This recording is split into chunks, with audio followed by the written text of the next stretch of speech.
Hello, welcome to Organic Structure 46. In this one I'm going to explain a little bit about the sequence we did before, and also we are going to start with the subjects of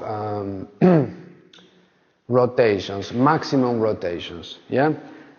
In the exercise before we did my gancho, which is very simple. For example, when she takes any step, here for example I have one of my ganchos. Yeah. The easiest one will be then a back cross, for example, and that's her gancho. Yeah. Then she steps, right?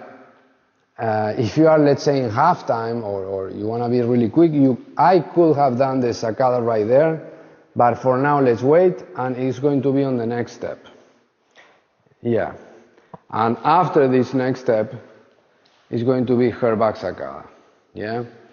It's pretty standard, pretty much straightforward. You already know all the techniques necessary to achieve this. But let's start to talk about the subject that really makes the change from being a basic dancer to a really more advanced subject.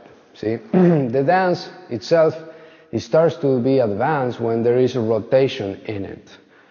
So for this reason, I'm going to start to give you the first basic explanations of how we look for maximum rotation. Actually with only one step. Yeah. So, for example, we're going to take any two steps. In this case, it's going to be an open step, and then it's going to be a back cross. See? So, this open step is on this line, and if the next open step is on the same line, see, like this, like in a straight line, and I'll show you sideways. This is, if you draw a line between her 2 feet, that's a line.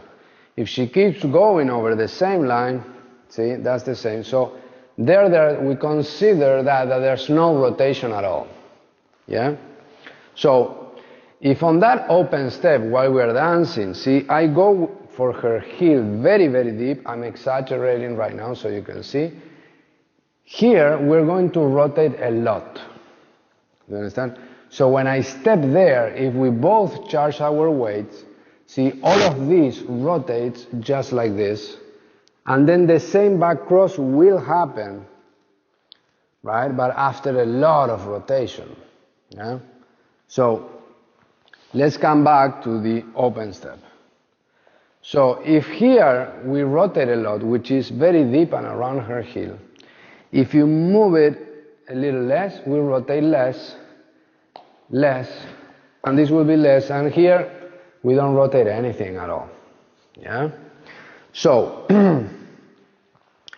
in this case, and stay where you are, in this case, when I go into this position, we're rotating counterclockwise, okay? The same concept applies to rotate with the same two steps, but we can rotate clockwise, which is, instead of going on the inside of her leg, we go on the other side, on the outside of her leg. So if we go very, very deep, yeah, let me show it to you sideways. So that's the open step, yeah? And this is where I'm going, right on the other side. Not on the inside, which is good, but this will rotate it like this, counterclockwise. So this will rotate as clockwise. So if I step here, I rotate a lot, here less, and almost nothing. Yeah? So, the position we are looking for, see, is with one step to rotate the more you can.